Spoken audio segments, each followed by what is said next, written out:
Hello বন্ধুরা, আসসালামু আলাইকুম। সাগর ডায়েরি চ্যানেলের পক্ষ থেকে আমি আশিক আছি আপনাদের সাথে। Love you all. তো চলুন আজকের ভিডিওটি শুরু করা যাক। এই যে মিস্টার, থামেন। এসব আপনি কি বলছেন? আপনি কার প্রেমে পড়েছেন আর মনটা কারে দিয়ে দিছেন? এই আর একটু থাকো না আমার কাছে। চলে যাচ্ছ কেন? তোমায় ছাড়া তো আমার একদম সময় কাটে না। তুমি জানো না তুমি আমার একমাত্র জানেমান? হ্যাঁ জানি, আমাকে ছাড়া আপনার সময় কাটে না। দাঁড়ান দেখাচ্ছি মজা। কথাটা বলেই নীলের মা হাতে থাকা জগ থেকে পুরো এক জগ পানি তার মুখের উপর ঢেলে দিল। লাফ মেরে বিছানা থেকে উঠে বসে আর বলতে থাকে, যাকে ছাড়া থাকতে আপনার মন চায় না তার কাছেই চলে যান না। উফ মা, তুমি আমার এখানে কখন আসলে? দিলে তো আমার এত সুন্দর স্বপ্নটার 12টা বাজিয়ে। এসব ফাজলামো মার্কা কথাবার্তা বন্ধ করেন। আপনার বাবা অফিসে চলে গেছে, বলেছে আপনাকে অফিস যেতে হবে। কেন? আমি তো বাবাকে বললাম এই কয়দিন আমি অফিস যেতে পারবো না, আমার শরীরটা ভালো লাগছে না, কয়দিন বাসায় থেকে বিশ্রাম করব। তাছাড়া আগামীকাল কিন্তু আমার এক বন্ধুর বিয়ে আছে, আজ তারা হলুদের প্রোগ্রাম, সেখানে আমায় অ্যাটেন্ড করতে হবে। ওইসব কিছু আমি জানি না। তোমার বাবা বলেছে তোমাকে আজ অফিসে যেতে হবে।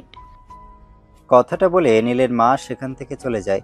আর নীল বিছানা থেকে উঠে ওয়াশরুমে যায়, কারণ তার বাবা যখন তাকে বলেছে অফিসে যাওয়ার কথা, তখন তাকে যেভাবে হোক অফিসে যেতেই হবে। আর বন্ধুর বিয়ে নিয়ে পরে চিন্তা করা যাবে। এই কথা মনে মনে বলতে বলতে নীল ওয়াশরুম থেকে বের হয়। তারপর ফ্রেশ হয়ে এসে নিচে চলে যায় নাস্তা করবার জন্য। মা, ও মা, নাস্তা কোথায় আমার? নাস্তা দাও। আমায় কেন বলছো নাস্তা দেওয়ার কথা? এতক্ষণ যার সঙ্গে রোমান্স করলে তাকেই বলো না তোমায় নাস্তা দিতে। আরে বাবা, সে তো আমার স্বপ্নে এসেছিল, আমার বাস্তবে তো আসেনি। যদি বাস্তবে আসতো তাহলে তাকেই বলতাম। হ্যাঁ, তুমি একটা কাজ করো না, সেটাই করো। সেই কথাটাই তো কতদিন ধরে বাবাকে বোঝানোর চেষ্টা করছি, কিন্তু কোনোভাবেই তো বুঝিয়ে উঠতে পারছি না। এবার একটু তুমি সহযোগিতা করো না, বাবাকে বলো আমায় বিয়ে করিয়ে দিতে, তাহলে আর তোমাকে কোনো কষ্ট করতে হবে না। হ্যাঁ তাই করব। আর এই নাও তোমার নাস্তা, খেয়ে আমায় উদ্ধার করো। কথাটা বলতে বলতে নীলের মা নীলকে নাস্তার প্লেট ধরিয়ে দিয়ে সেখান থেকে চলে যায়। আর নীল নাস্তা শেষ করে অফিসের উদ্দেশ্যে রওনা দেয়। অফিসে গিয়ে এসে তার বাবার কেবিনে যায়। May I come in? Yes, বসো। আমি কাগজটা শেষ করে তারপর তোমার সঙ্গে কথা বলছি। নীল তার বাবার কেবিনে বসে আছে প্রায় 20 মিনিট ধরে। তার বাবা তখনও ল্যাপটপে কাজ করেই যাচ্ছেন। তখন নীল তার বাবাকে বলে, বাবা, এবার তুমি তোমার কাজটা শেষ করো, আমি তোমাকে কিছু বলতে এসেছি। হ্যাঁ বলো, আমি শুনছি। বাবা, আগামীকাল আমার এক বন্ধুর বিয়ে, আজ তার হলুদের প্রোগ্রাম, আমি সেখানে যাব বলেছিলাম অফিস আসবো না, কিন্তু তারপর তুমি মাকে বলে এসেছো অফিসে আসতে। হ্যাঁ সেটা আমি জানি, কিন্তু হলুদের প্রোগ্রাম বিকেলে, আর এখন সবেমাত্র সকাল 9টা বাজে। তুমি দুপুরে 1টা পর্যন্ত অফিস করবে, তারপর অফিস থেকে বেরোবে। কথাটা শুনে নীল হতাশ মনে বাবার কেবিন থেকে বের হয়ে নিজের কেবিনে চলে যায় আর অফিসের কাজ করতে থাকে। এভাবে দেখতে দেখতেই দুপুর গড়িয়ে গেল। তখন সে অফিস থেকে বের হয়ে বাসায় চলে যায় আর সেখানে রেডি হয়ে সোজা বন্ধুর বাড়ি। আর সেখানে পৌঁছাতেই শুরু হলো বন্ধুদের দুষ্টুমি। কিরে, বুড়ো তো হয়ে যাচ্ছিস, বিয়ে করবি না নাকি? আমরা তো সবাই বিয়ে করে ফেলছি, তুই শুধু ব্যাচেলর রয়ে গেলি। কি করব দোস্ত, তোরাই বল না। বাবা কি কথা করে বলছে বিয়ে করিয়ে দিতে, কিন্তু বাবা তো আমার কথা শুনতে চাইছে না। তুই পারিসও করছিস, বাবাকে কেন বিয়ে করে দিতে হবে? তুই একটা মেয়েকে নিয়ে বিয়ে করে চলে আসতে পারিস না? সেটা যদি আমার দ্বারা হতো তাহলে তো কবেই একটা মেয়েকে বিয়ে করে নিয়ে চলে আসতাম। একটা কাজ কর, দেবদাস তো হতে পারবি, দেবদাস হয়ে থাক সারা জীবন, বিয়ে করে তোর কম্য নয়। কথাটা বলেই তার সব বন্ধুরা একসঙ্গে হু হু করে হাসতে থাকে। আর নীল সেখানে একমাত্র হাসির খোরাক। আপনারাই বলেন না, নীল কি করবে? কত করে বলছে তার বাবাকে বিয়ে করিয়ে দেওয়ার জন্য, কিন্তু তার বাবা বলছে ওনার এক বন্ধুর মেয়ে নাকি আমেরিকা থাকে, সেখান থেকে ফিরলেই তার সঙ্গে বিয়ে দেবে। তবে কবে ফিরবে সেই মেয়ে সেটা এখনো নীলের অজানা। যাই হোক, এরপর হলুদের প্রোগ্রাম শুরু হয়। সব বন্ধুরা মিলে অনেক আনন্দ হই হুল্লোড় করতে থাকে। এভাবেই কেটে যায় সেদিনের সন্ধ্যা। রাতের বেলা বাসায় ফিরে আসে তার মা।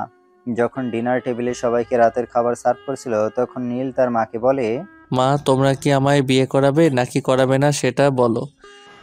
এই, এত বিয়ে বিয়ে করছিস তুই? নিজে একটা বিয়ে করে নিতে পারছিস না? আমাদের এত জ্বালাচ্ছিস কেন? যদি আমি পছন্দ করে নিয়ে আসি তখন তো তোমাদের পছন্দ হবে না, আর এইসব প্যারাময় জিনিস আমি করতেও পারি না, সেটা তো তোমরা খুব ভালো করেই জানো।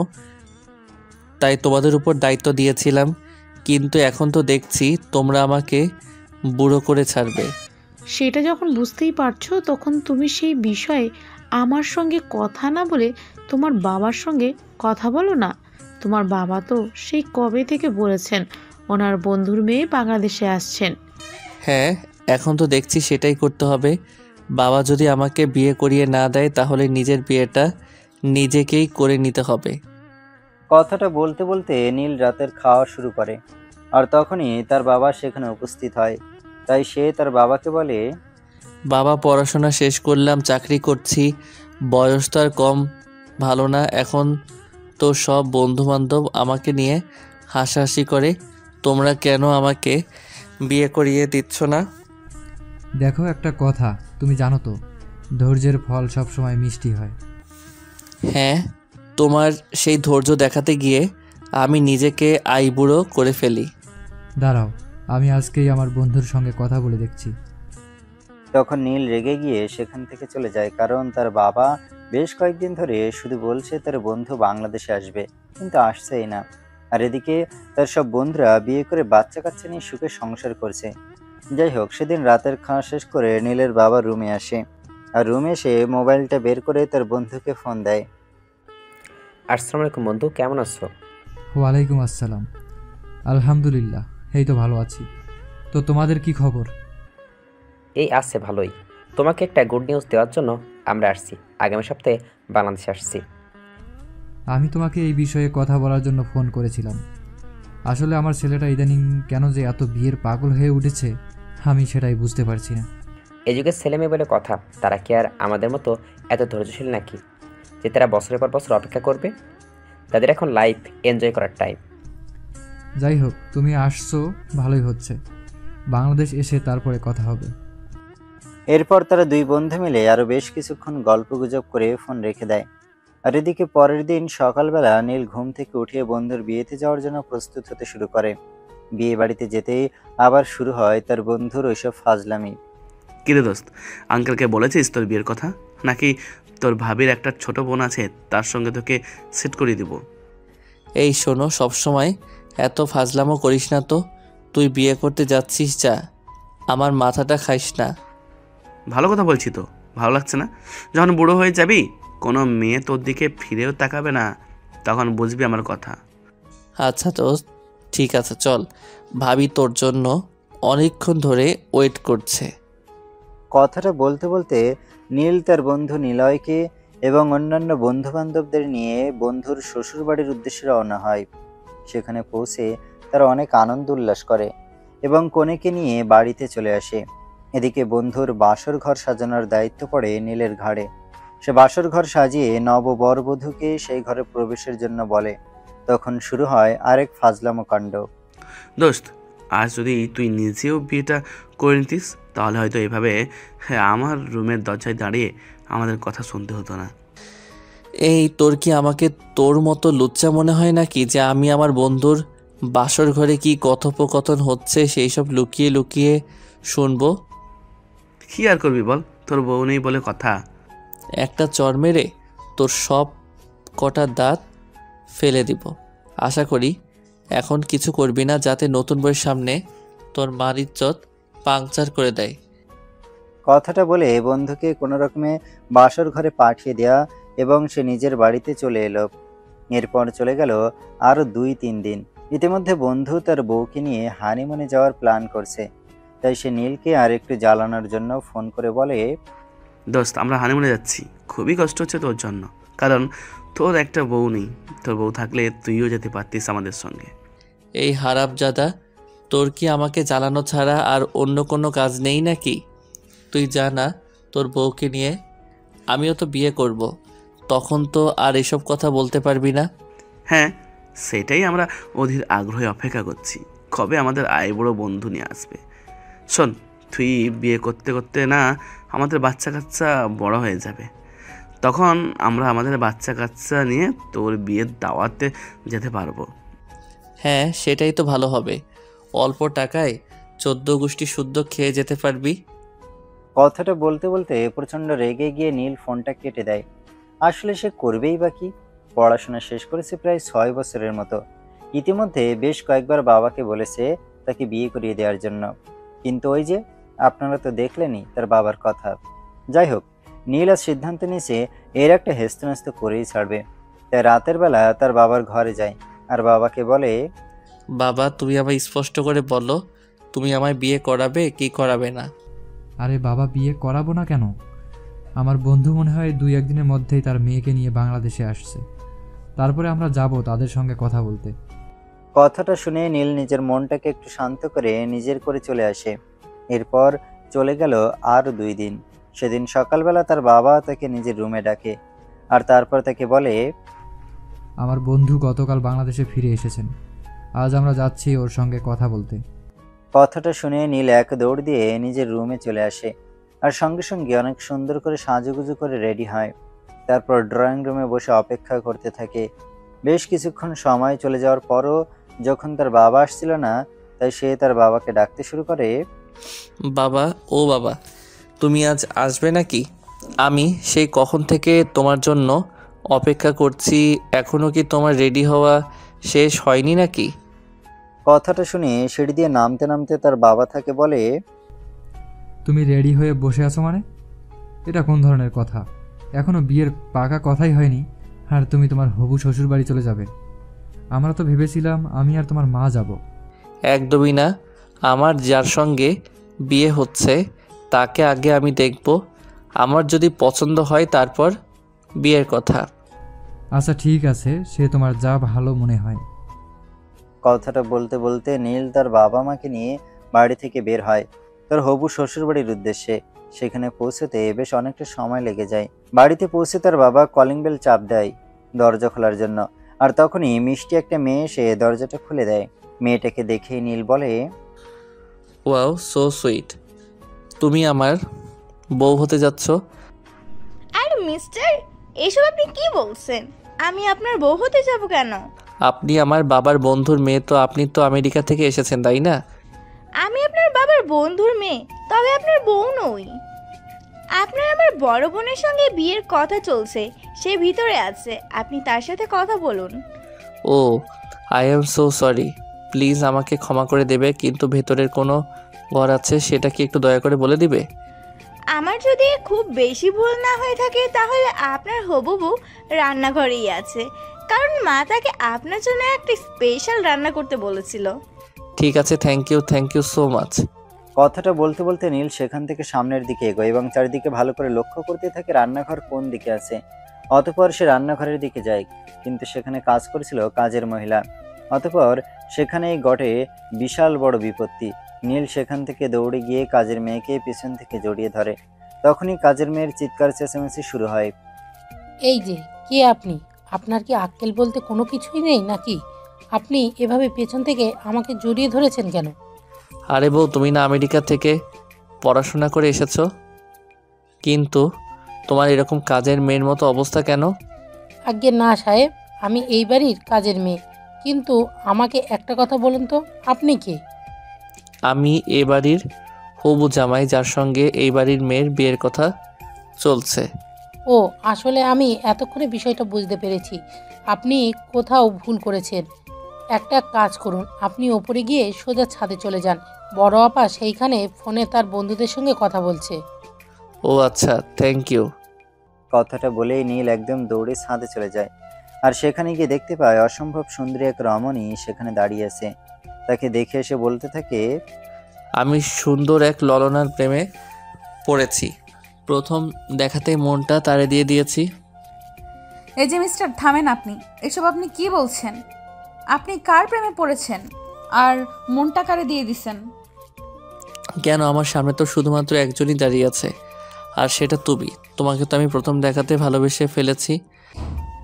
আমি কে, কি আমার পরিচয়, কোনো কিছু না জেনেই আপনি আমাকে ভালোবেসে ফেলেছেন, মনটা দিয়ে ফেলেছেন। এগুলো কোন ধরনের কথা? আমি তো কিছুই বুঝতে পারছি না। আপনি তো আমার বাবার বন্ধুর মেয়ে, যে আমেরিকা থেকে পড়াশোনা করে এসেছেন, তাই না? হ্যাঁ, কিন্তু তার সঙ্গে আপনার মন দেওয়া নেওয়ার কী সম্পর্ক? আমি তো সেটাই বুঝতে পারছি না। একটু ক্লিয়ারলি বলবেন প্লিজ। তার কারণ আপনার বাবা আর আমার বাবা অনেক দিন ধরেই ঠিক করে রেখেছেন আপনার সঙ্গে আমাকে বিয়ে দেবেন। আর আপনি তো অসম্ভব সুন্দরী, তাই আপনাকে প্রথম দেখাতেই আমি ভালোবেসে ফেলেছি, আর সেই জন্যই এই কথাটি বললাম। আমাকে দেখে অনেকেই প্রেমে পড়ে, অনেকেই ক্রাশ খায়, তাই বলে কি বিয়ে করতে হবে এমন কথা আছে নাকি? কে কি করে না করে সেই সব কিছু আমি জানি না, আর জানতেও চাই না। কিন্তু আপনাকে আমার প্রথম দেখাতেই ভালো লেগে গেছে। আপনাকে আমি যে কোনো মূল্যে আমার করে নিতে চাই, দ্যাটস ইট। অতঃপর নীল আরও নানান ধরনের কথা বলতে থাকে নীলাকে ইমপ্রেস করার জন্য। আর সাথে দাঁড়িয়ে দুজন গল্প করতে থাকে। এভাবে চলে গেল প্রায় 1 ঘন্টার বেশি সময়। ইতিমধ্যে ড্রয়িং রুম থেকে তাদের ডাক এসেছে। তো এবার আপনি বলুন, আপনার কি আমাকে পছন্দ হয়েছে? আই মিন, আমাদের যে বিয়ের কথাবার্তা চলছে সেখানে আপনি কি বলবেন? আগে নিচে চলুন, গিয়ে দেখে নিচের কি অবস্থা, তারপর অবস্থা বুঝে ব্যবস্থা নেব। কিন্তু দেখুন, আমি আমার কথা বলে দিচ্ছি, আমার কিন্তু আপনাকেই চাই, যে কোনো মূল্যেই হোক। কারণ আপনাকে আমার প্রথম দেখাতেই ভালো লেগে গেছে। যেভাবেই হোক আমি আপনাকে বিয়ে করতে চাই। দেখুন, আপনি খুব ভালো করে জানেন যে আমি আমেরিকা থেকে পড়াশোনা করে এসেছি, তাই আপনার মতো এইভাবেই হুটহাট কোনো সিদ্ধান্ত নিতে পারি না। কথাগুলো বলতে বলতে নীল আর নীলা দুজনে ড্রয়িং রুমে এসে উপস্থিত হয় এবং এখানে এসে তারা জানতে পারে, কি ব্যাপার, তোমরা দুজনে তো অনেকক্ষণ ধরে কথা বলেছিলে, এবার কি সিদ্ধান্ত নিয়েছো সেটাই আমাদের জানাও। তখন নীল তো এক কথাতেই নীলাকে বিয়ে করবে বলে জানায়, কিন্তু নীলা বলে, আমি কিছুদিন সময় নিতে চাই। আমি আগে নিজস্বভাবে এই ছেলের সম্পর্কে খোঁজ খবর নিতে চাই, তারপর বিয়ে শাদী নিয়ে চিন্তা করব বলে ভেবেছি। দেখো মা, আমার ছেলে যথেষ্ট ভালো, তুমি নির্দ্বিধায় আমার ছেলেকে বিয়ে করতে পারো। দেখুন, আপনি আমার বাবার বন্ধু। আমার বাবার মুখ থেকে যতটুকু শুনেছি আপনি যথেষ্ট ভালো মানুষ, কিন্তু তারপরও আপনার ছেলেকে যেহেতু আমি আমার জীবনসঙ্গী বানাতে চলেছি, তাই আপনার ছেলের সম্পর্কে আমি একটু খোঁজ নিয়ে তারপরে সিদ্ধান্ত নিতে চাই। কিন্তু নীল তো সেই সময়টা দিতে নারাজ। সে বিয়ে করবেই, আর সেটা যত দ্রুত সম্ভব। তাই সে বলে, দেখুন, আমি জানি না আমার মতো সহজ সরল প্রেমময় একটা ছেলেকে দেখেও কেন আপনার মন গলছে না। আচ্ছা ঠিক আছে, কোনো সমস্যা নেই, আপনি যত ইচ্ছে আমার খোঁজ নিন, কিন্তু আমি আপনাকে বিয়ে করবই, আর বিয়ের আগ পর্যন্ত আমি এখানেই থাকব। নীলের কাছ থেকে এমন কথা শুনে উপস্থিত সবাই হতভম্ব হয়ে যায় এবং নীলের বাবা তাকে বলে, এই তোমার কি মাথা খারাপ হয়ে গেছে নাকি? তুমি এমন ধরনের কথা কেন বলছো? বিয়ের আগে কেউ নিজের শ্বশুরবাড়িতে থাকে?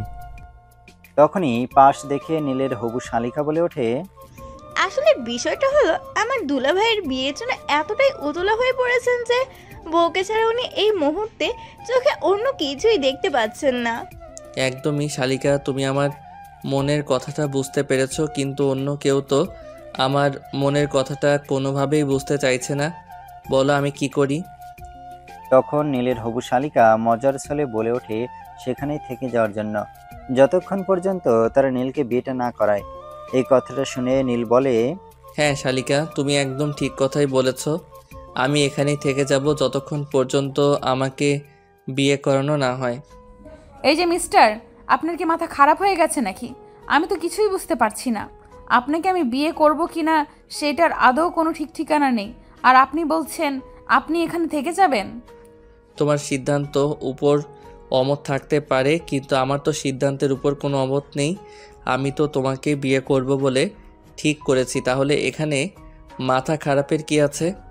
তখন এই বিষয়টা নিয়ে অনেক কথা কাটাকাটি হতে থাকে, কিন্তু নীল যেটা সিদ্ধান্ত নিয়েছে সে এটাই করবে। সে বিয়ে না করে কোনোভাবে এখান থেকে এক পাও নড়বে না, কারণ ইতিমধ্যে বন্ধু মহলে তাকে এটা নিয়ে অনেক হাসির খোরাক হতে হয়েছে। কিন্তু এই মুহূর্তে সে এত সুন্দরী বউ পেয়ে কোনোভাবে হাতছাড়া করবে না। তাই সে তার বাবাকে বলে, বাবা, তোমার ইচ্ছে থাকে তুমি আমাকে বিয়ে করাতে পারো, আর ইচ্ছে না থাকলে বিয়ে নাই করাতে পারো, কিন্তু আমি একটা কথা তোমায় স্পষ্ট করে দিচ্ছি, আমি বিয়ে না করে এখান থেকে যাচ্ছি না। আরে বাবা, তুই বিষয়টা একটু বোঝার চেষ্টা কর। তুমি বিষয়টা বোঝার চেষ্টা করো। বয়স তোমার দিন দিন বেড়েই যাচ্ছে, এরপর কি কোনো মেয়ে আমায় বিয়ে করবে বলে তোমার ধারণা?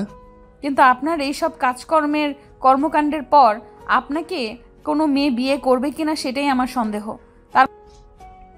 অন্য কোনো মেয়ের বিয়ে করার কোনো প্রয়োজন নেই, তুমি বিয়ে করলেই চলবে, কারণ তোমাকে আমার প্রথম দেখাতেই ভালো লেগে গেছে।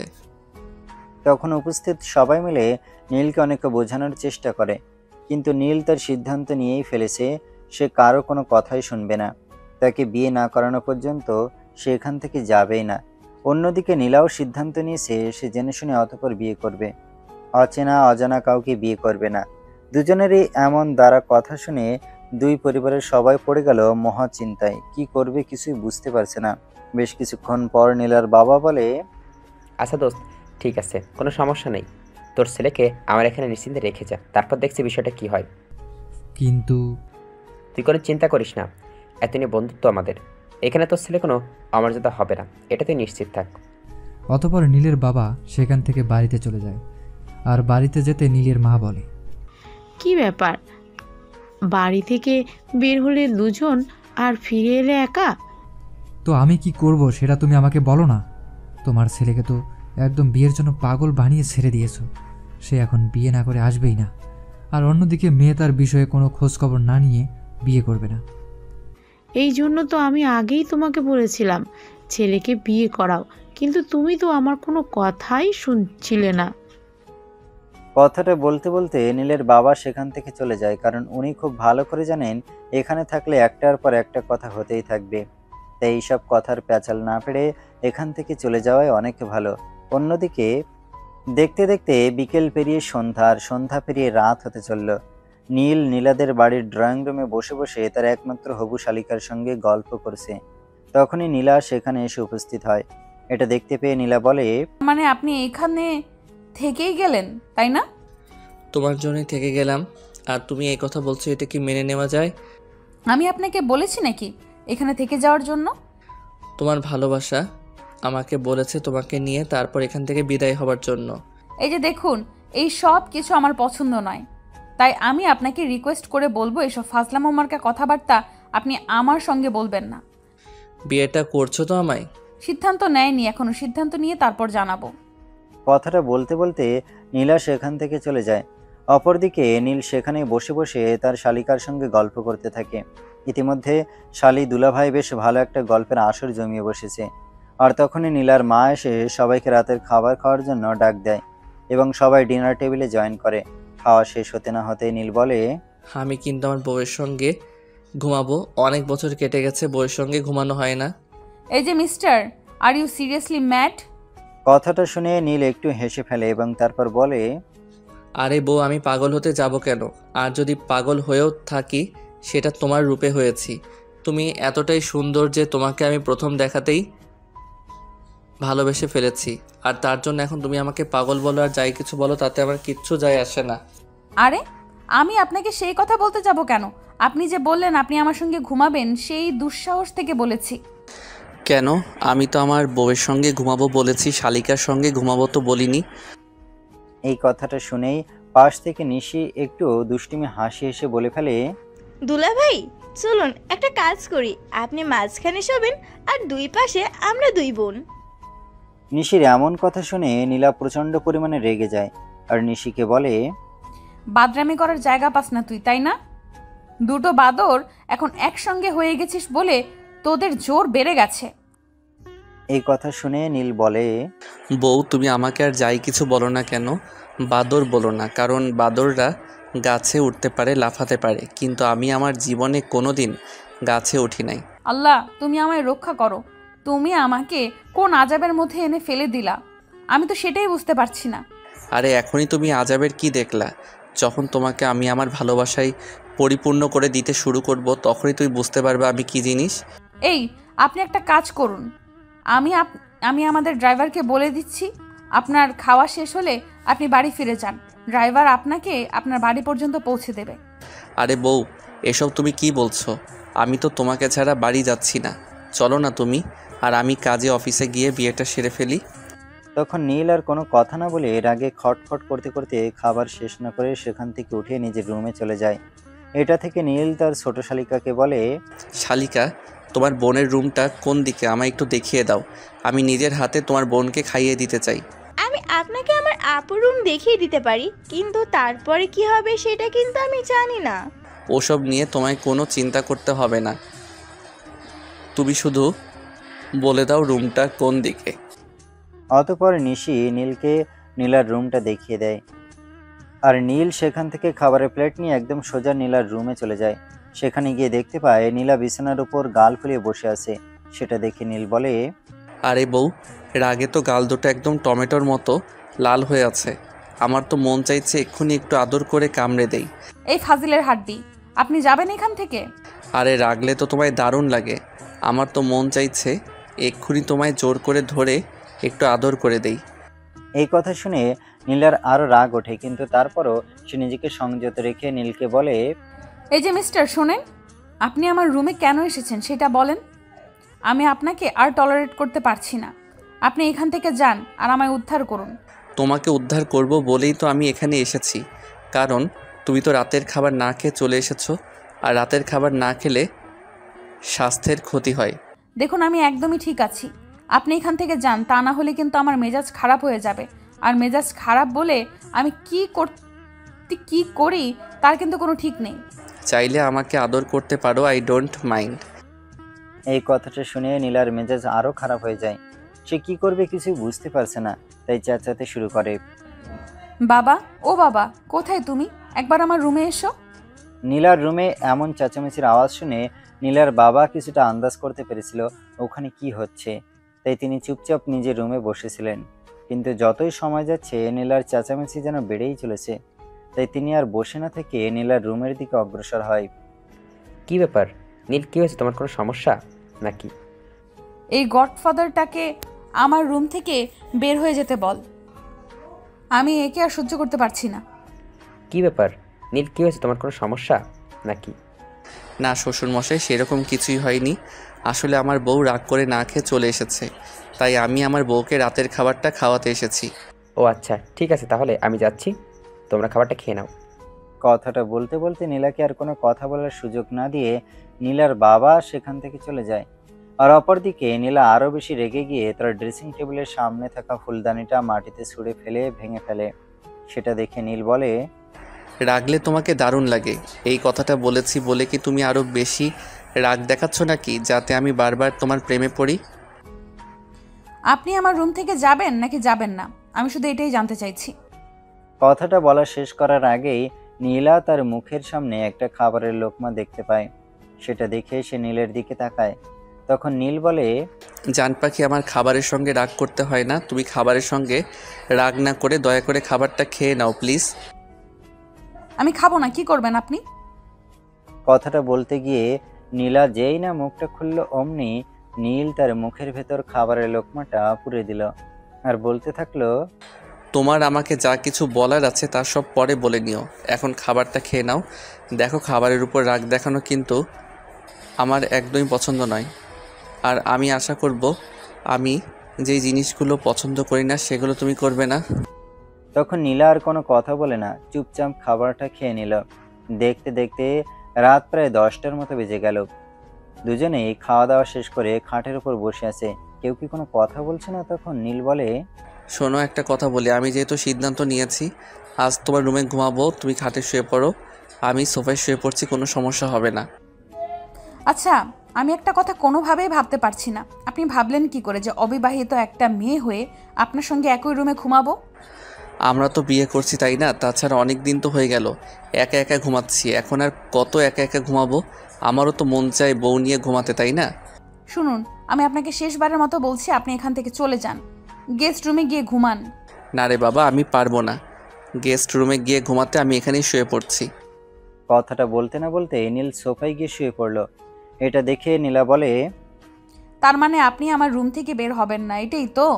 ঠিক আছে, কোনো সমস্যা নেই, আমি নিজেই এই রুম থেকে চলে যাচ্ছি। কথাটা বলতে বলতে নীলার রুম থেকে বের হয়ে চলে যেতে চাইছিল, কিন্তু নীল সেটা করতে না দিয়ে পিছন থেকে নীলার হাত ধরে টান দিয়ে একদম নিজের বুকের ওপর টেনে নেয়। আরে বউ, যাচ্ছ কোথায়? আমি এখানে একা একা ঘুমাবো আর তুমি আমাকে ফেলে চলে যাবে, এটা হয় নাকি? তো আপনার কি মনে হয় বিয়ের আগে আমি আপনার সঙ্গে বাসর করব? সে তোমার ইচ্ছে থাকলে করতে পারো, কিন্তু আমার সেরকম কোনো কুমতলব নেই। কথাটা বলতে বলতে নীল তার হাত দুটো নীলার কোমরের কাছে রেখে হালকা করে নিজের দিকে একটু টান দিয়ে বলে, তুমি চাইলে আমার সমস্ত ভালোবাসা আজই তোমায় উজাড় করে দিতে পারি। ছেড়ে দেন আমায়, ছাড়ুন বলছি। এইসব কিন্তু একদমই ঠিক হচ্ছে না, আমি কিন্তু চেঁচামেচি শুরু করব বলে দিলাম। কোনো লাভ হবে না মাই ডিয়ার, কারণ আমি তোমার রুমের দরজাটা ভিতর থেকে বন্ধ করে রেখেছি। তুই চেঁচামেচি করো না কেন, এখানে কেউ আসতে পারবে না আমাকে বাধা দিতে। আসলে আপনি চাইছেনটা কি বলেন তো? কালকে তোমার আর আমার বিয়ে, সেটা এখন তুমি তোমার বাবার কাছে গিয়ে বলবে, আর যেভাবেই হোক কালকের মধ্যেই তোমার আর আমার বিয়ের বন্দোবস্ত করবে। আর যদি আমি এই কাজটা না করি তাহলে আপনি কি করবেন? এক্ষুনি তোমাকে এখান থেকে তুলে নিয়ে কাজী অফিসে গিয়ে বিয়েটা সেরে নিব, আর নয়তো বিয়ের আগেই বাসর করব। বলেই নীল নীলাকে আরেকটু কাছে টেনে নেয় আর নীলার ঠোঁটে তার হাতের আঙুল দিয়ে আলতো করে স্পর্শ করে বলে, তো মাই ডিয়ার, কি চিন্তা করলে? বিয়ের আগে বাসর করবে নাকি বিয়ের পরে? নীলা মনে মনে ভাবছে সে মহা ঝামেলায় পড়ে গেছে, এখন যেভাবে ওকে ঝামেলা থেকে মুক্তি পেতেই হবে। কিন্তু অনেক চিন্তা ভাবনার পরও সে কোনো কুলকিনারা খুঁজে পেল না, তাই সে নীলকে বলে, ঠিক আছে, আমি আপনাকে বিয়ে করতে রাজি, যদি আপনি একটা কাজ করতে পারেন। কি কাজ বলো? তুমি আমাকে যাই করতে বলবে আমি তাই করব, কিন্তু বিনিময়ে তোমাকে আমি বিয়ে করতে চাই। নীলা মনে মনে বলতে থাকে, আগে বেঁচে তো ফের, তারপর না হয় আমাকে বিয়ে করার চিন্তা ভাবনা করো। এই কথাটা মনে মনে বলতে বলতে সে নীলকে বলে, আমাদের বাসায় ঢুকবার সময় আপনি বাগানের পাশে নিশ্চয়ই একটা বড় সুইমিং পুল দেখতে পেয়েছেন, তাই না? হ্যাঁ, সেটা দেখতে পেয়েছি। আর তোমাকে একটা কথা বলার আছে, সেটা হলো আমি কিন্তু খুব ভালো সাঁতার কাটতে পারি। সেসব আপনার থেকে জানতে চাই না, যেটা বলতে চাই, আপনি এখন রাত 12টা বাজে, ভোর 5টা পর্যন্ত এই পানিতে দাঁড়িয়ে থাকতে হবে। এইটা কোনো কাজ হলো? আমি এক কথায় রাজি। এমন পাগল সত্যি দুনিয়ায় মেলা ভার। নীল কিভাবে এই শীতের রাতে নীলার কথায় রাজি হয়ে গেল সে সুইমিং পুলের পানিতে সে ভোর 5টা পর্যন্ত দাঁড়িয়ে থাকবে। এরপর তাকে খুঁজে পাওয়া যাবে কিনা সেটাই তো সন্দেহ, আর বিয়ে তো অনেক দূরের কথা। নীল রুম থেকে বের হয়ে সোজা বাগানের সুইমিং পুলে চলে যায়, আর তখনই পানিতে নেমে পড়ে আর সেখানে দাঁড়িয়ে চিৎকার করে বলে, আমি জানি না আজ আমার সঙ্গে কি হতে চলেছে, কিন্তু তার বিনিময়ে আমি নীলাকে বিয়ে করতে চাই। এই কথাটা নিজের রুম থেকে নীলা শুনছিল। তখনই সে বের হয়ে ব্যালকনিতে আসে আর নীলের দিকে তাকিয়ে বলে, হ্যাঁ, তুমি এখানে এভাবেই দাঁড়িয়ে থাকো, মানুষ তো ভালোবাসার জন্য কত কিছুই করে, তুমি না হয় এইটুকু করলে। ঠিক আছে জানেমান, কোনো সমস্যা নেই, আমি তোমাকে পাওয়ার জন্য সব কিছু করতে পারি। কথাটা বলতে বলতে নীলা রুমে চলে যায় আর শুয়ে ঘুমিয়ে পড়ে। তারপর আর কোনো কিছু মনে ছিল না। সকালবেলা যখন ঘুম ভাঙলো তখন সে ড্রয়িং রুমে চেঁচামেচির আওয়াজ শুনতে পায়। চেঁচামেচির আওয়াজ শুনতে শুনতে এসে ড্রয়িং রুমের দিকে অগ্রসর হয়। সেখানে গিয়ে এসে দেখতে পায় সবাই নীলকে ঘিরে দাঁড়িয়ে আছে। সেখানে পৌঁছানো মাত্রই তার ছোট বোন তাকে বলে, আপু, তুই মানুষ নাকি অন্য কিছু? আমি এটাই বুঝতে পারছি না, একজন সুস্থ মস্তিষ্কের মানুষ হয়ে তুই এই কাজটা কিভাবে করলি? আমি আবার কি করলাম? একবার দুলাভাইয়ের দিকে তাকিয়ে দেখ কি অবস্থা করেছিস, এরপর তুই বলছিস তুই কি করেছিস? তোর এই কথাটা বলতে লজ্জা করছে না? আমার লজ্জা করবে কেন? সে তো বলেছিল সে তার ভালোবাসার প্রমাণ দিতে যা ইচ্ছা তাই করতে প্রস্তুত। আমি তো তাই তাকে একটা কাজ করতে বলেছি, এখানে আমার দোষটা কোথায়? আমি তো সেটাই বুঝতে পারছি না। তখন নিশি সহ পরিবারের সবাই নীলাকে অনেক বকাবকি করতে থাকে, আর এটা দেখে নীল কোনো রকমে নিজেকে সামলে বলতে থাকে, প্লিজ আপনারা কেউ নীলাকে কোনো কিছু বলবেন না, এখানে নীলার কোনো দোষ নেই, যা দোষ সম্পূর্ণ আমার। দুলাভাই আপনি প্লিজ এভাবে বলবেন না। আপনি তাকে ভালোবেসে ফেলেছেন বলে আপনাকে এইভাবে ব্যবহার করতে পারে না। তার যদি আপনাকে এতই অপছন্দ তাহলে সে সরাসরি বলে দিতে পারতো। সে বিয়ে না করলে আমি তো আছি, আমি আপনাকে বিয়েটা করে নিতাম। তখন নীলা আর কোনো কথাই বলছে না, চুপচাপ সেখানে দাঁড়িয়ে দাঁড়িয়ে সবাই যা বলছে সেগুলো শুনছে। অন্যদিকে পরিবারের সবাই তাকে দোষারোপ করে কথা বলছে, একটার পর একটা কথা বলেই যাচ্ছে। সেটা দেখে নীলা বলে, ঠিক আছে, আমি ছেলেটাকে বিয়ে করতে রাজি। তোমরা আজকেই বিয়ের আয়োজন করো। এই তো লক্ষ্মী বউ আমার পথে আইছে। কথাটা বলে নীল সেখান থেকে উঠে দাঁড়িয়ে পরিবারের সবার সামনে নীলাকে জড়িয়ে ধরে তার কপালে একটা ভালোবাসার পরশ এঁকে দিয়ে বলতে থাকে, এটা যদি তুমি আগেই বলে দিতা তাহলে তো আর এই শীতের মধ্যে সারা রাত আমাকে পানিতে দাঁড়িয়ে কাটাতে হতো না। এমন পরিস্থিতি দেখে নিশি একটু গলা ঝাড়ি দিয়ে তার দুলাভাইকে উদ্দেশ্য করে বলতে থাকে, তা দুলাভাই, বিয়ে তো ফাইনাল হয়ে গেল, এবার বিয়ের কেনাকাটা তো করতে হবে। সেই বিষয়ে কোনো চিন্তা করেছেন নাকি? সেসব নিয়ে তুমি একদম টেনশন করো না, আমি তোমাকে নিয়ে একটু পরেই বিয়ের শপিং করতে বেরোবো। কিন্তু তারপর যদি আবার আমাকে বিয়ে করতে মন চায়? কথাটা বলে নিশি একটা দুষ্টুমার্কা হাসি দিয়ে সেখান থেকে দৌড়ে পালায়। আর অপরদিকে বাড়ির সবাইও সেখান থেকে চলে যায়। সেখানে রয়ে যায় শুধু নীল আর নীলা। সবাই চলে যাওয়ার পর নীলা নীলকে বলতে থাকে, তুমি এরকম পাগলামি কেন করলে? এই শীতের রাতে কেউ এতক্ষণ পানির মধ্যে দাঁড়িয়ে থাকে? যদি উল্টোপাল্টা কিছু হয়ে যেত? কি আর হবে, আর যদি হবার থাকতো তাহলে হতো। আমি ওইসব কিছু নিয়ে চিন্তা করি না, কারণ আমি কি এমন দোষ করেছি? জীবনে শুধুমাত্র একটা বিয়েই তো করতে চেয়েছি, সেটা নিয়ে সবার এত আপত্তি। ঠিক আছে জনাব, এখন তার কোনো সমস্যা নেই। এখন তো আমি আপনাকে বিয়ে করতে রাজি হয়ে গেছি। তাহলে আপনি আমায় কথা দিন আর কখনো এমন পাগলামি করবেন না। ঠিক আছে বউ, কোনো সমস্যা নেই। এই যে আমি তোমাকে ছুঁয়ে প্রমিস করলাম আর কখনো এমন পাগলামি করব না। তবে একটা কথা, আরেকবার তোমায় একটু জড়িয়ে ধরি। ন্যাকা, বিয়ে যেহেতু করছি তাহলে জড়িয়ে ধরলে সমস্যাটা কোথায়? অতঃপর নীল আর নীলা দুজনে তাদের প্রেমের গল্প করতে থাকে। এদিকে দেখতে দেখতে দুপুর হয়ে যায়।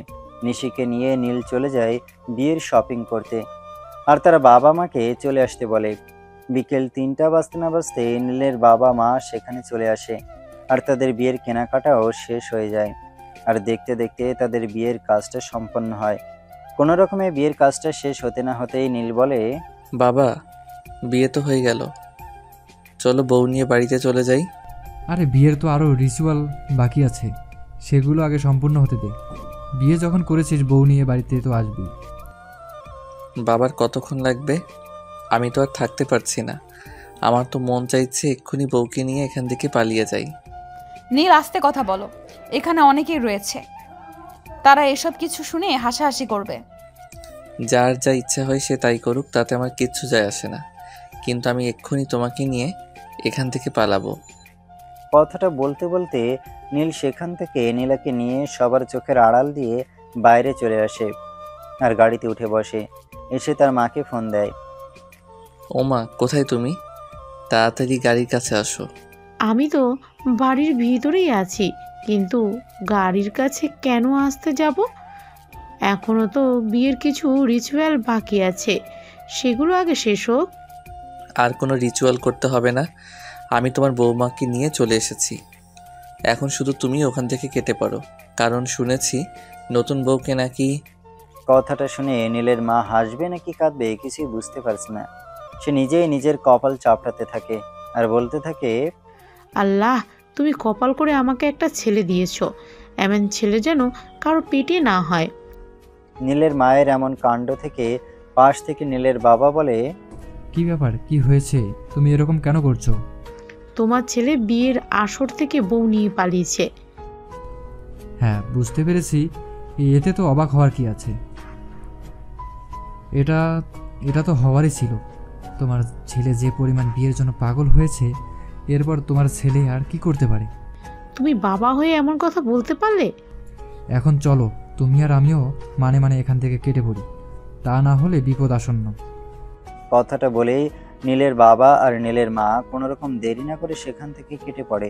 আর তাদের ছেলে এবং ছেলের বউকে নিয়ে বাড়িতে চলে আসে। তখনই নীলের বাবা মোবাইলে নীলার বাবার ফোন। কী রে দোস্ত, কোথায় গেছিস? কোথাও তোকে দেখতে পাচ্ছি না কেন? আমরা তো বৌমাকে নিয়ে বাড়িতে চলে এসেছি। এই কথা শুনে নীলার বাবা কি বলবে কিছুই ভেবে পাচ্ছে না, কারণ সে জীবনে প্রথমবার এমন কোনো বিয়ে দেখেছে যেখানে থেকে বিয়ের কাজ হয়ে যাওয়ার পরও বর তার বউকে নিয়ে পালিয়ে গেছে। যাই হোক, যেটা হওয়ার সেটা তো হয়ে গেছে, এখন সেসব কিছু নিয়ে চিন্তা করে কি হবে। বাড়িতে আসতে না আসতে নীল তার মাকে বলে, মা, নতুন নোকে বরণ টরণ কি সব যেন করতে হয়? ওইসব কিছু তুমি করবে নাকি আমি ভিতরে নিয়ে চলে যাব?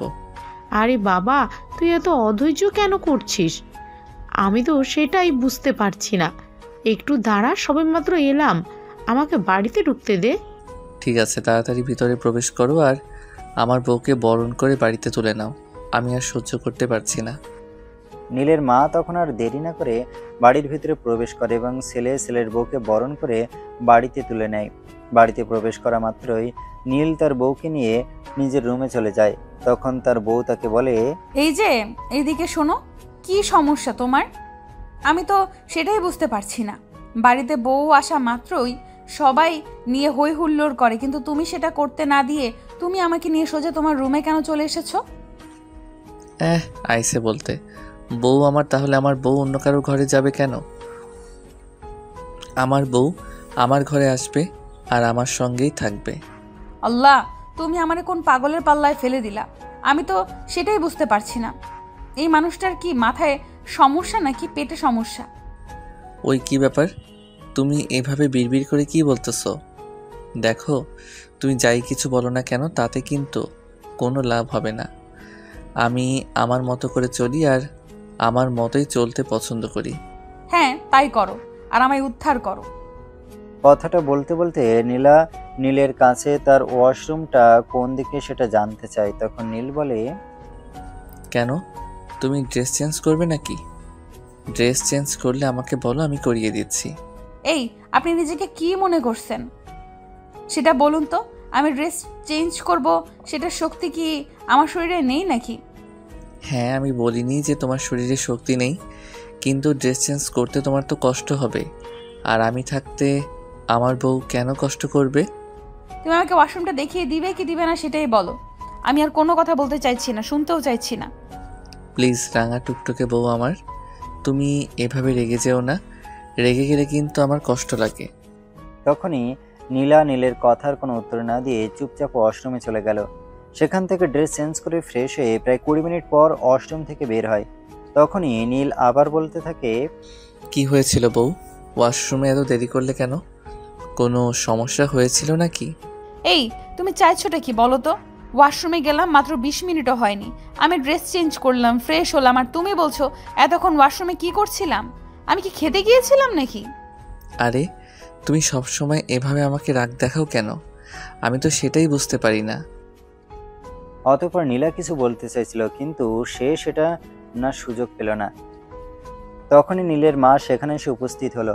তখন উনি বলতে লাগলেন, কি ব্যাপার, তোমরা কোনো বিষয় নিয়ে কথা কাটাকাটি করছিলে নাকি? না, কথা কাটাকাটি করব কেন? আমার মনে হয় আমার কপালটা অর্ধেকটাই পুড়ে গেছে, আর বাকি অর্ধেকটা হয়তো কয়েকদিনের মধ্যে পুরেই শেষ হয়ে যাবে। তুমি কি বলতে চাইছো আর কি বোঝাতে চাইছো? আমি কিন্তু কিছুই বুঝতে পারছি না। থাক না মা, সেসব কথা বুঝবার কোনো প্রয়োজন নেই। আপনি মনে হয় কিছু বলতে এসেছিলেন।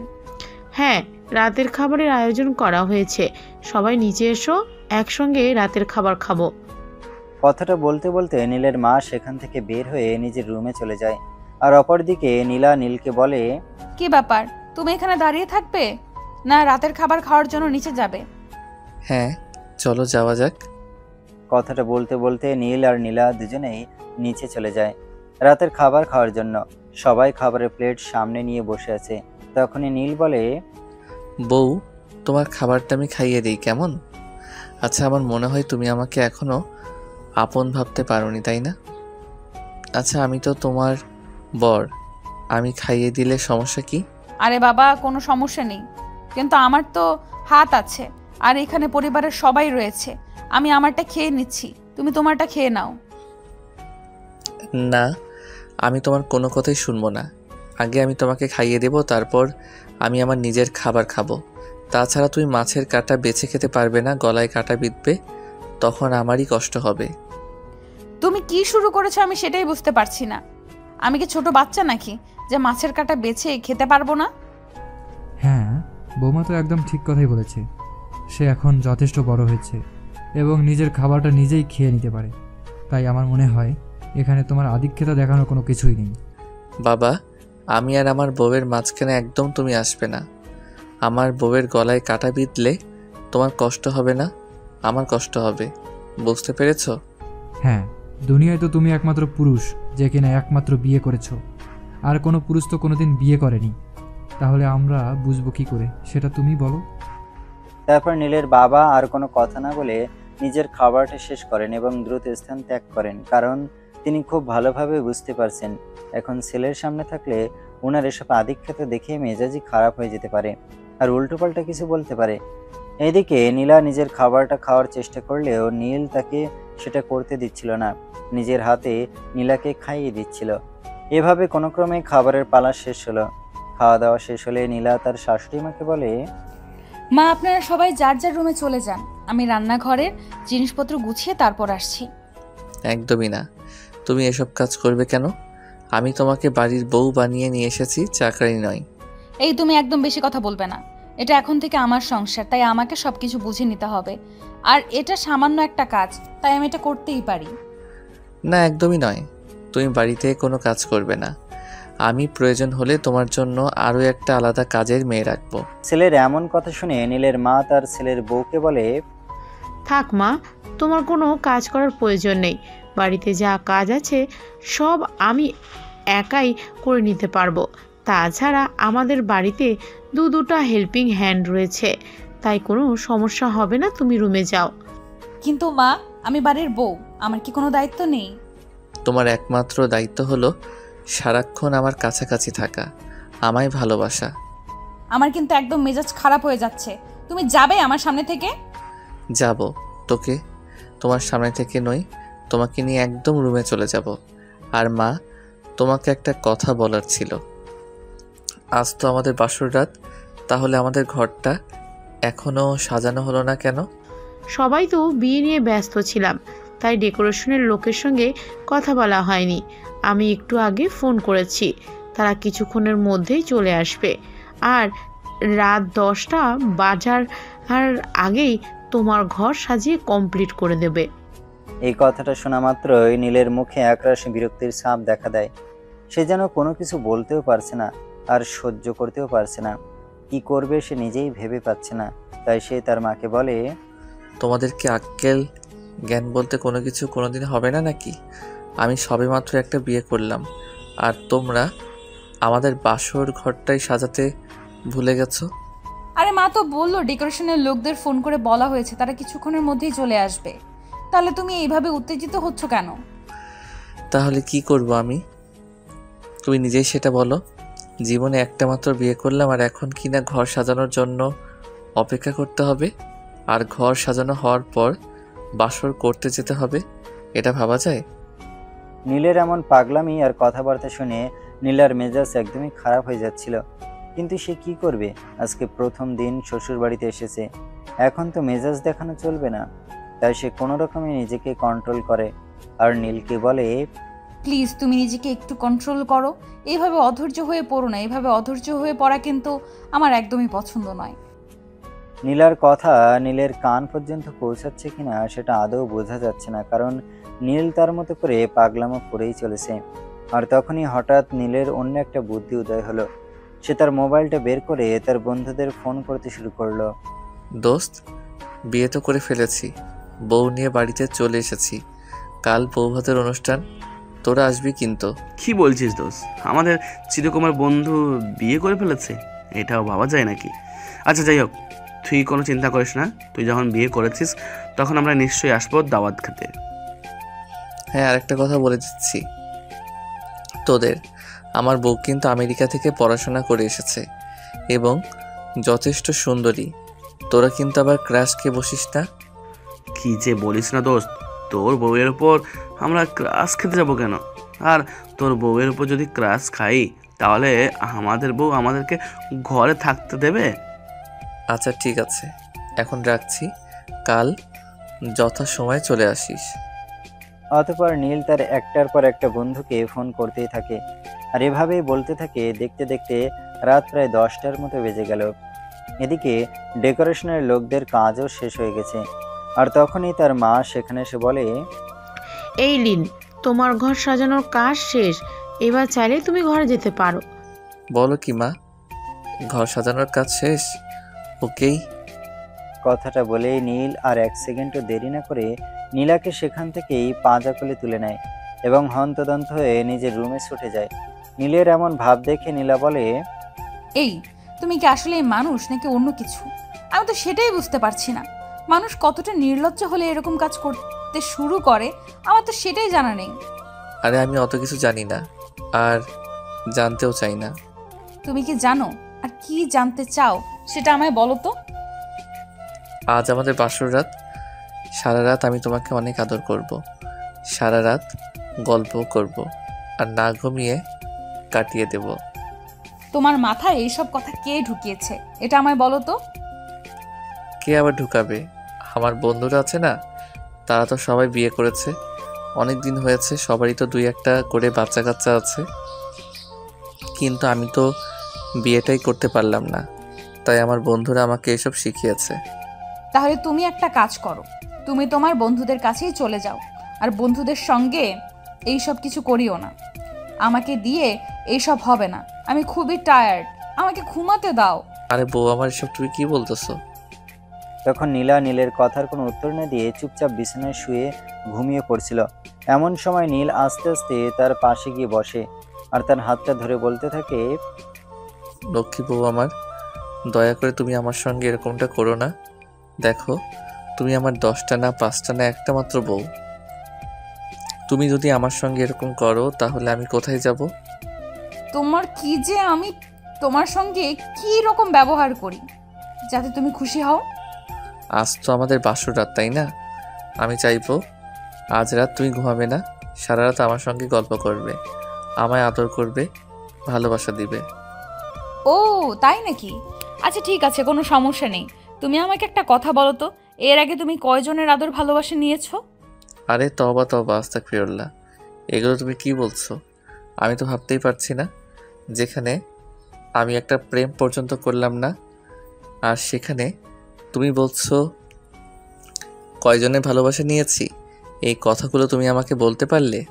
না, এই যে তুমি বাসর ঘরে প্রবেশ করার আগেই বউয়ের আদর ভালোবাসা পাওয়ার জন্য একদম উতলা হয়ে উঠেছো, তাই বললাম আর কি। তখন নীল অনেকটা অভিমানী সুর নিয়ে রুম থেকে বের হয়ে ব্যালকনিতে চলে যায়। ব্যালকনিটা তার রুমের সঙ্গে অ্যাডজাস্ট ছিল, তাই নীলা তার পিছনে পিছনে গিয়ে তার পাশে দাঁড়ায় আর বলতে থাকে, কি ব্যাপার, তুমি বুঝি আমার সঙ্গে রাগ করে এখানে এসে দাঁড়িয়ে আছো? না তো, সেরকমটা কেন হবে? আমি তোমার উপর কেন রাগ করতে যাব? তুমি তো আমার একটা মাত্র বউ, আর বউয়ের উপর কখনো রাগ করা চলে? তাহলে তুমি হঠাৎ করে আমাকে কোনো কিছু না বলে এখানে চলে এলে কেন? আকাশ দেখতে ইচ্ছে হচ্ছিল, তোমাকে বললে তো তুমি আসতে না, তাই আমি একাই আসলাম। এখন দেখা শেষ হয়েছে? তখন নীল বলে, নীলা যদি তার পাশে দাঁড়িয়ে থাকে তাহলে সে আরও কিছুক্ষণ আকাশ দেখবে, কিন্তু নীলা তাকে সেটা করার সুযোগ না দিয়ে বলে, না মহাশয়, সেটা হবে না, আপনি এক্ষুনি আমার সঙ্গে রুমে যাবেন।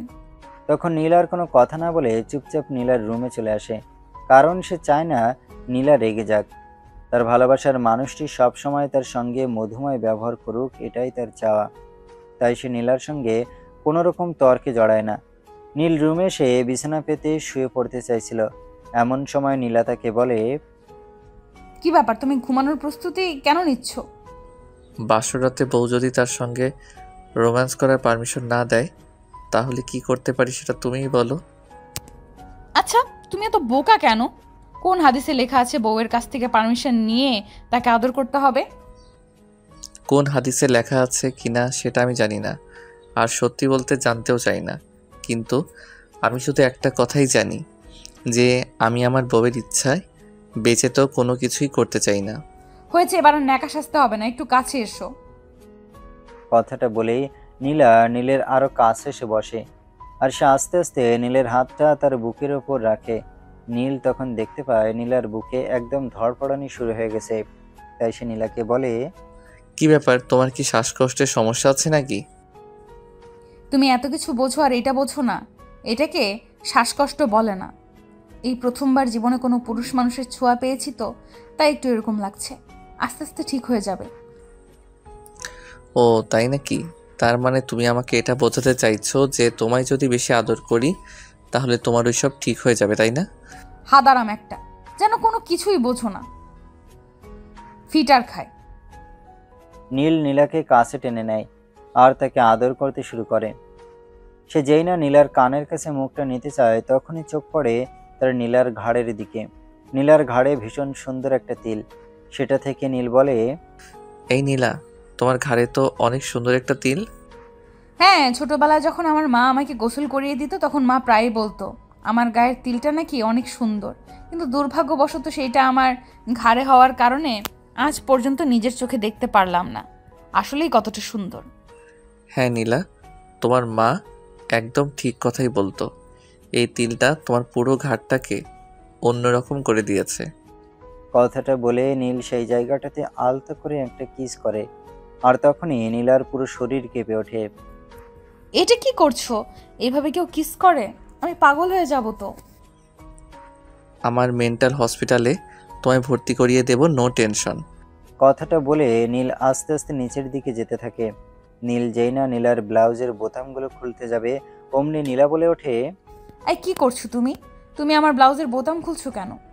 তো কি করব, কাপড় না করলে তোমায় আদর করব কিভাবে? আর তুমি তোমার বিয়ে করা বউ, তোমার সব কিছু দেখার অধিকার আমার রয়েছে।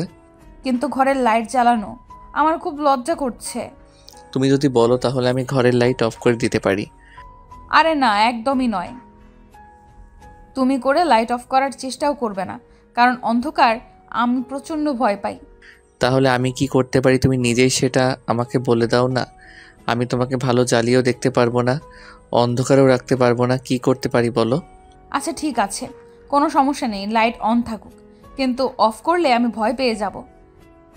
অতঃপর নীল লাইট অন রেখে নীলাকে আদর করতে শুরু করে। সে নীলার বুকে আলতো করে হাত বুলাতে থাকে আর ঠোঁট সহ সারা শরীরে কিস করতে থাকে। এসব দেখে নীলা বলে, এই কি করছো? ছেড়ে দাও আমায়। ছেড়ে দেবো বলে কি এনেছি নাকি?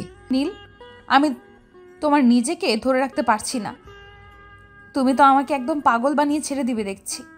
এই নীলা, কথা বলো না গো, আমাকে আর একটু আদর করতে দাও, তারপর তোমার সব জ্বালা মিটিয়ে দেব। অতঃপর নীলা আর কোনো কথা না বলে নীলের সঙ্গে রেসপন্স করতে থাকে।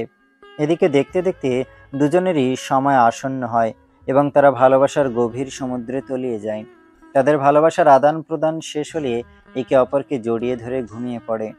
পরের দিন সকালবেলা নীলের মা যখন তাদের দুজনকে নাস্তা করবার জন্য ডাকছিল তখন নীলের ঘুম ভাঙলেও তার একমাত্র দুষ্টু মিষ্টি বউয়ের ঘুম ভাঙছিলই না। তাই নীল নীলাকে একটু আস্তে আস্তে ডাক দেয়। নীলা, এই নীলা, ঘুম থেকে উঠো, সকাল হয়ে গেছে, নাস্তা করতে হবে। আরে বাবা, আমায় ডেকো না তো। আমি এখন ঘুম থেকে উঠতে পারবো না, কারণ যখন পড়াশোনা করতাম তখন সকালে ঘুম থেকে উঠার একটা প্রেশার ছিল, আর এখন কিন্তু সেই প্রেশারটা নেই। সেটা আমি বুঝতে পেরেছি, কিন্তু তাই বলে তুমি কি ঘুম থেকে উঠবে না নাকি? নাস্তাটা তো করতে হবে। নাস্তা করে তারপর আবার ঘুমাও। আমি কিংবা পরিবারের কেউ তোমাকে কিছুই বলবে না। আরে বাবা, এত কথা বলার কি আছে? আমি ঘুম থেকে উঠতে পারছি না, আমার প্রচণ্ড ঘুম পাচ্ছে। আমাকে ডাকলে কোনো লাভ হবে না। ঘুম হবে কি হবে না সেটা আমি বুঝে নেব। এই কথাটা নীল মনে মনে বলতে বলতে নীলাকে বিছানা থেকে উঠে দাঁড় করানোর চেষ্টা করে, কিন্তু সে কোনোভাবেই পারছিল না এই কাজটা করতে। তাই সেই নীলাকে একটু হেলান দিয়ে তার কাঁধের সঙ্গে দাঁড় করানোর চেষ্টা করে। আরে বাবা, বললাম তো এত প্রচেষ্টা করে কোনো লাভ হবে? আমি এত সকালে ঘুম থেকে উঠতে পারবো না। আচ্ছা ঠিক আছে, তাহলে তুমি বিছানায় শুয়ে শুয়ে সকালের নাস্তা করে নাও, কারণ সময় মতো খাবার না খেলে তো শরীর খারাপ হয়ে যাবে। কথাটা বলতে বলতে নীল নীলাকে বিছানায় শুয়ে দিয়ে সে ওয়াশরুমে গিয়ে হাত মুখ ধুয়ে নেয়। তারপর নিচে গিয়ে দুজনের জন্য নাস্তা নিয়ে উপরে চলে আসতে চাইছিল, এমন সময় তার মা বলল, কি ব্যাপার বৌমা, কোথায়? আমার কলিজার মধ্যেখানে? ধুর, তোর সাথে কথা বলাই অনর্থক। আমি তো এইটাই বললাম যে এত বেলা হয়ে গেল, বৌমা এখনো ঘুম থেকে ওঠেনি। না। তাহলে তুই দুজনের জন্য নাস্তা নিচ্ছিস কেন? বৌমা ঘুম থেকে উঠুক, তারপর না হয় আমি বৌমার নাস্তাটা গরম করে দিব। আচ্ছা, তোমরা কি ভাবো বলো তো? আমি একা একা খেয়ে তারপর এখান থেকে চলে যাব, আর আমার বউটা না খেয়ে কষ্ট করবে? ও মা, আমরা সেই কথা কখন বললাম যে বৌমাকে না খেয়ে কষ্ট করতে হবে? তুই তো নিজেই বললি বৌমা এখনো ঘুম থেকে ওঠেনি। তাহলে এখানে আমাদের দোষটা কোথায়? আমি তো সেটাই বুঝতে পারছি না। হ্যাঁ, সে এখনও ঘুম থেকে ওঠেনি, কিন্তু তাই বলে না খেয়ে থাকতে হবে নাকি? সে ঘুমাবে আর আমি তাকে ঘুমের মধ্যেই খাইয়ে দেব? তোর মতো বউ পাগল ছেলে আমি জীবনে দ্বিতীয়টা দেখছি কি না সন্দেহ আছে। হ্যাঁ, সে তোমার আমাকে যা ইচ্ছে তাই বলো, আমি কোনো কিছুই বলবো না। অতঃপর নীল তার মাকে আর কোনো কথা বলার সুযোগ না দিয়ে নাস্তার প্লেট দুটো নিয়ে রুমে চলে আসে আর নীলাকে আধ ঘুমন্ত অবস্থাতেই নাস্তা খাইয়ে দেয়। এদিকে আজ তাদের বিয়ে রিসেপশনের আয়োজন করা হয়েছে। দুপুর হতে না হতে বাড়িতে আত্মীয় স্বজন আসা শুরু করে দিয়েছে। নীলার যখন ঘুম ভাঙলো তখন দুপুর প্রায় 12:30টার মতো বাজে, আর তখনই তার ছোট বোন নিশির ফোন। Hello my dear sweet sister, how are you? এই তো আছি ভালোই। তোর কি অবস্থা? আর আজকে রিসেপশনে আসছিস তো? আরে কি যে বলো না, তোমার রিসেপশন আর আমি আসবো না এমনটা হয় নাকি? আছে, কি করেছিলে? দুলাভাই কোথায়? এই তো সবেমাত্র ঘুম থেকে উঠলাম, তোর দুলাভাই বিছানা গোছাচ্ছে। আরে কি বলছো তুমি? দুপুর হয়ে গেল আর সবেমাত্র তুমি ঘুম থেকে উঠলে? তা আবার বলছো কি না দুলাভাই বিছানা গোছাচ্ছে?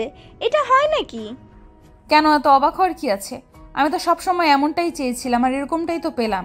তাছাড়া তোরাও তো বলতি আমার এরকম ঘরে বিয়ে না হলে আমি সংসারই করতে পারবো না। কিন্তু তাই বলে 12:30টার সময় তুমি ঘুম থেকে উঠবে? তাও আবার তোমার আজ রিসেপশনের অনুষ্ঠান আছে। আচ্ছা ঠিক আছে, তুমি ফোনটা একটু দুলাভাইকে দাও তো। 1 মিনিট ওয়েট কর, আমি দিচ্ছি। ততক্ষণে নীলের বিছানা গোছানো প্রায় শেষ, তাই নীলা তাকে ডাক দিয়ে বলে, এই নাও, তোমার একমাত্র আদরের শালিকা ফোন করেছে, তার সঙ্গে কথা বলবে। কই দাও দেখি। হ্যালো মাই ডিয়ার সুইট শালিকা, কি অবস্থা? আমার তো আছে কোনো রকম অবস্থা, কিন্তু আপু আজ এত দেরিতে ঘুম থেকে উঠলো কেন? তোমার আপু নাকি এত সকালে ঘুম থেকে উঠতে পারে না। তাছাড়া সে তো সকালে নাস্তাটাও নিজে খায়নি। আমি তো তাকে আধ ঘুমন্ত অবস্থায় সকালে নাস্তা খাইয়ে দিয়েছিলাম। ওরে বাবা রে বাবা, এত কেয়ারিং! বউ ঘুম থেকে উঠলে তাকে আধ ঘুম অবস্থায় নাস্তা খাইয়ে দিতে হবে? তুমি যে কি বলো না শালিকা, আমি আসলেই ভাবতে পারি না আমার 10টা না 5টা না একটা মাত্র বউ, আর আমার বউকে আমি কেয়ার করব না তো কে করবে বলো শুনি?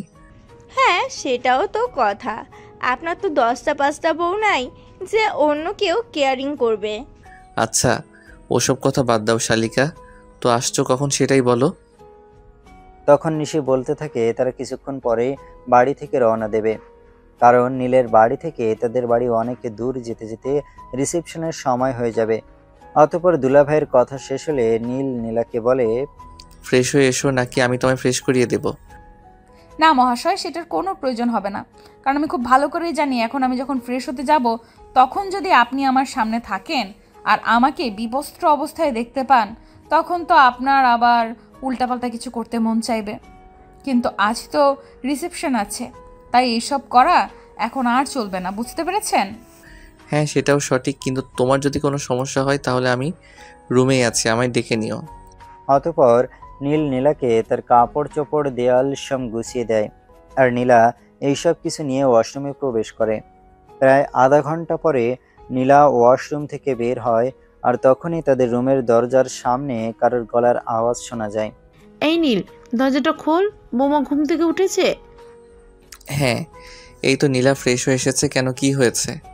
কথাটা বলতে বলতে নীল রুমের দরজা খুলে দিল, আর তার মা ভিতরে প্রবেশ করে, সঙ্গে একজন অল্প বয়সী রমণী।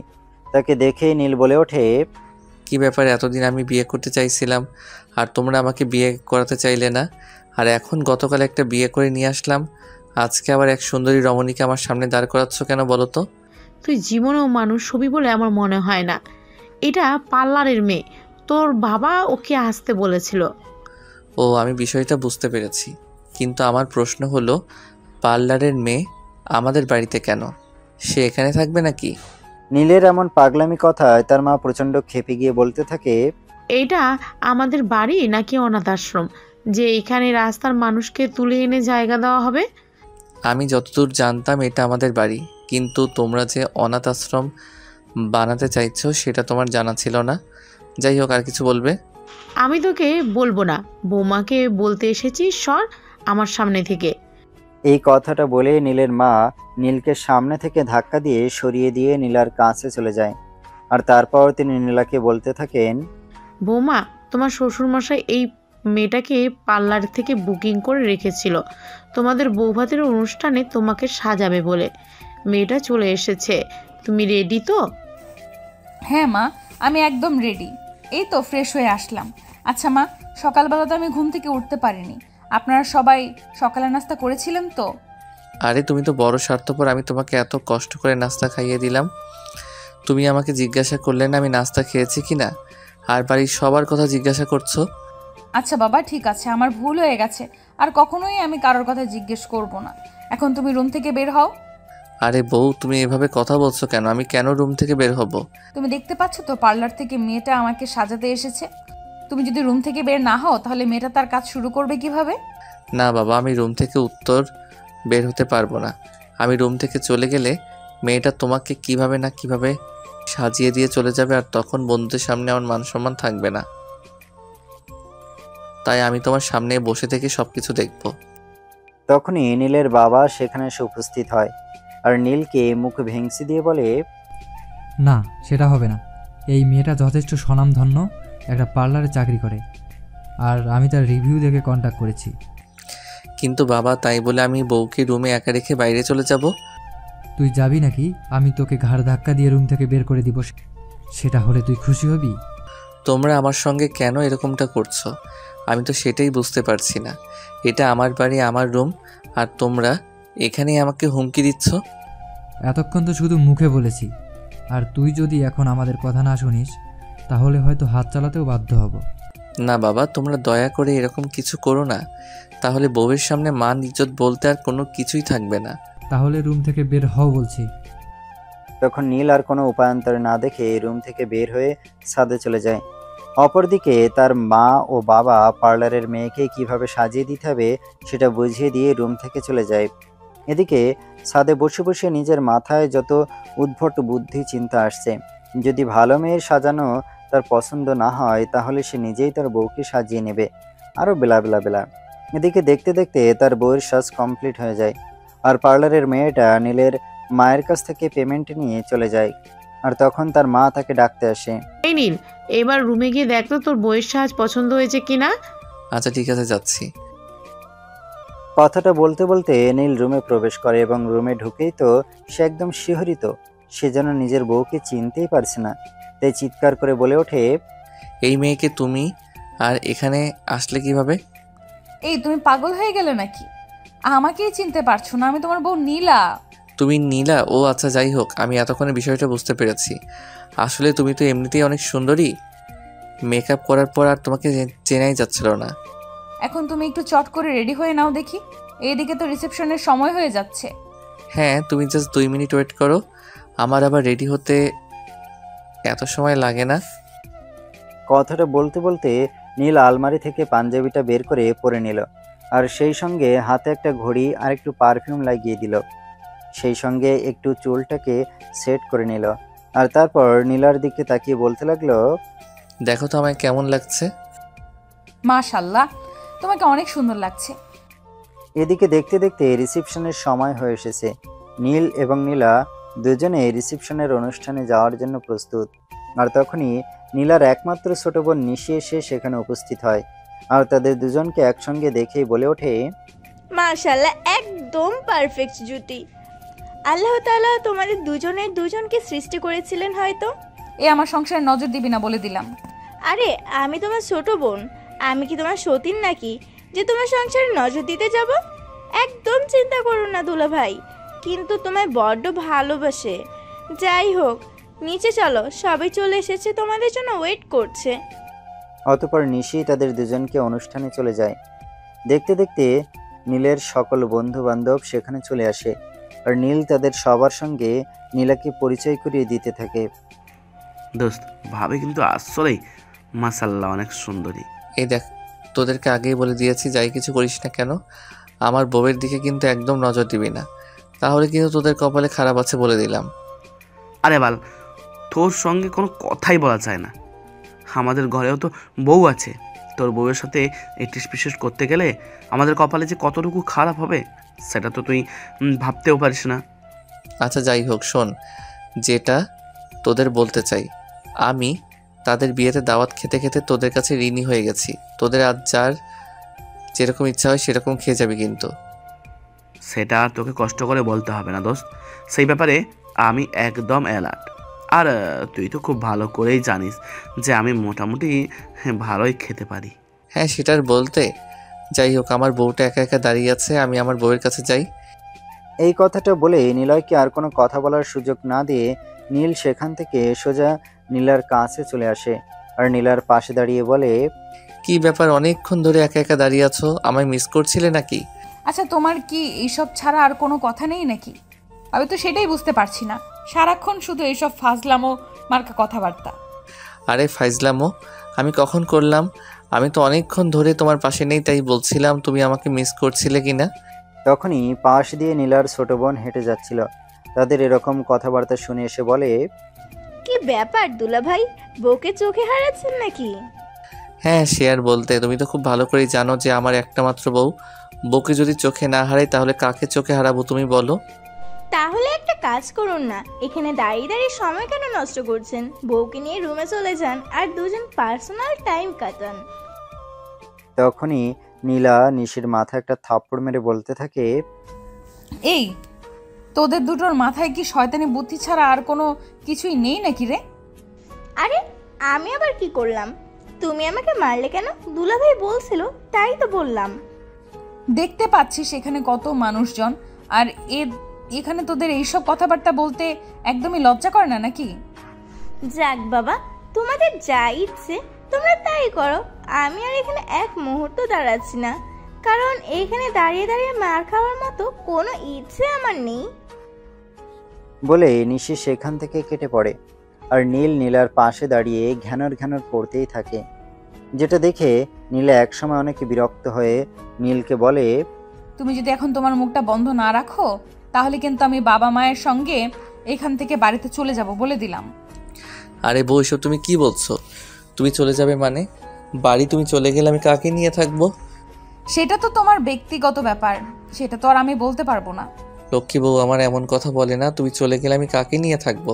তাহলে তুমি দয়া করে তোমার মুখটা বন্ধ করে এখানে চুপচাপ দাঁড়িয়ে থাকো। তখন নীলার কথায় নীল তাই করতে শুরু করে, সেখানে চুপচাপ দাঁড়িয়ে থাকে আর কোনো কথাই বলে না। এভাবে দেখতে দেখতে তাদের রিসেপশনের অনুষ্ঠান শেষ হয়, সবাই অনেক আনন্দ উল্লাস করে। এদিকে নীলার বাবার বাড়ি থেকে যারা এসেছিল তাদের এইবার বিদায় নেওয়ার পালাও।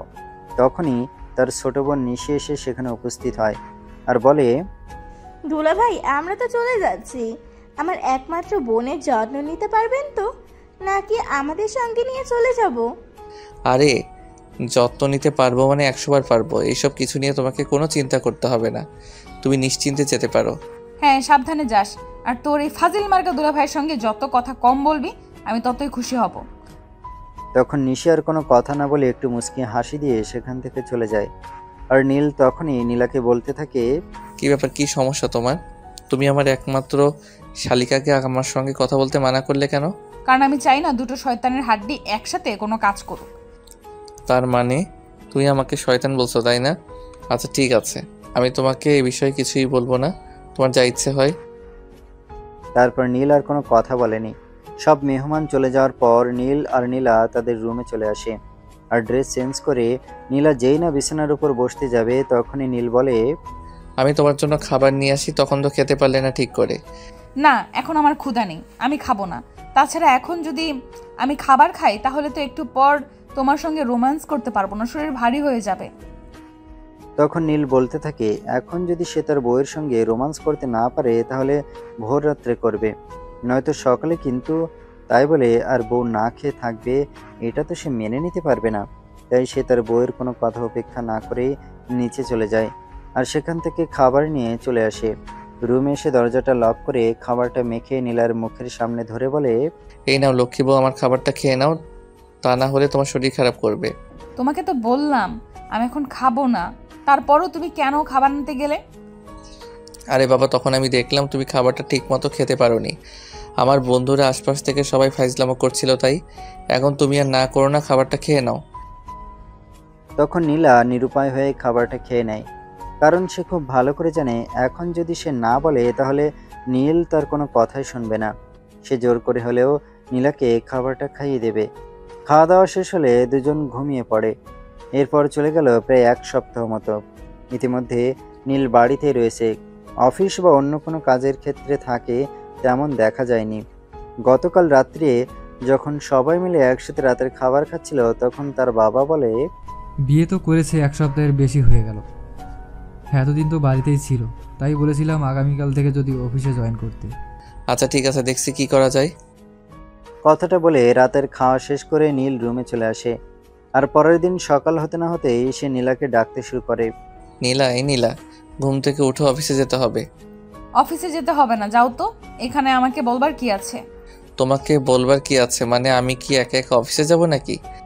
তখন নীলা একটু রেগে গিয়ে বলে, তোমার সঙ্গে কি আরো 10-5টা চাকর নিয়ে দিতে হবে নাকি? সেটাই বলো, তাহলে আমি সেটাই বন্দোবস্ত করি। আরে বাবা, আমি সেই কথা কখন বললাম? আমি তো শুধু তোমাকে এইটুকুই বললাম যে আমি একা একা অফিসে যেতে পারবো না, তুমিও আমার সঙ্গে অফিসে যাবে। এই কথা শুনে নীলার মেজাজ একদমই খারাপ হয়ে যায়। তাই সেই নীলের সঙ্গে কথা কাটাকাটি করতে শুরু করে। আর তখনই তার শ্বশুরমশাই সেখানে উপস্থিত হয়। কি ব্যাপার বৌমা, কি হয়েছে? তুমি সাত সকালে এই গর্দবটার সঙ্গে কথা কাটাকাটি শুরু করেছো কেন? কি আর বলবো বাবা, আমি তো সেটাই বুঝতে পারছি না। আপনি কি আপনার ছেলেকে এটা বলে দিয়েছেন আমাকে নিয়ে অফিসে যেতে? আমি কি এখানে অফিস করার জন্য এসেছি নাকি? তখন নীলের বাবা তার দিকে তাকিয়ে বলতে থাকে, এই গর্দবের বাচ্চা, আমি তোকে কখন বললাম বৌমাকে নিয়ে অফিসে যেতে? তুমি বলনি সেটা ঠিক আছে, কিন্তু তাই বলে আমি একা একা অফিসে যাব নাকি? তাহলে তোর ইচ্ছা কি সেটাই আমাকে বল, আমি সেটাই বন্দোবস্ত করি। আমি নীলাকে সঙ্গে নিয়ে তারপর অফিসে যাব। একদম একটা চর মেরে তোর সব কটা দাঁত ফেলে দিব। অফিসের কোনো স্টাফকে দেখেছিস বউ নিয়ে অফিসে এসেছে? আমাকে কোনোদিন দেখেছিস আমি তোর মাকে নিয়ে অফিসে গেছি? তখন নীল তাকে সেই সব কিছু নাকি তাদের পার্সোনাল ব্যাপার, কিন্তু সে কোনোভাবেই বউ ছাড়া অফিসে যাবে না। তখনই নীলা তাকে ভয় দেখাতে শুরু করে, যদি অফিসে না যায় তাহলে নীলা তাকে ছেড়ে চলে যাবে। আর তাই নীল এক পর্যায়ে একরকম বাধ্য হয়ে তার বাবার সঙ্গে অফিসে যায়। কিন্তু অফিসে যাওয়ার কিছুক্ষণ পরেই ঘটতে শুরু করলো বিপত্তি। কিছুক্ষণ পরে তার মনে সব আজাইরা চিন্তা ভাবনার উৎপত্তি হতে শুরু করলো। তার মনে হতে থাকলো যে তার মা তার বউকে নিয়ে বাড়িতে হয়তো কাজ করাচ্ছে।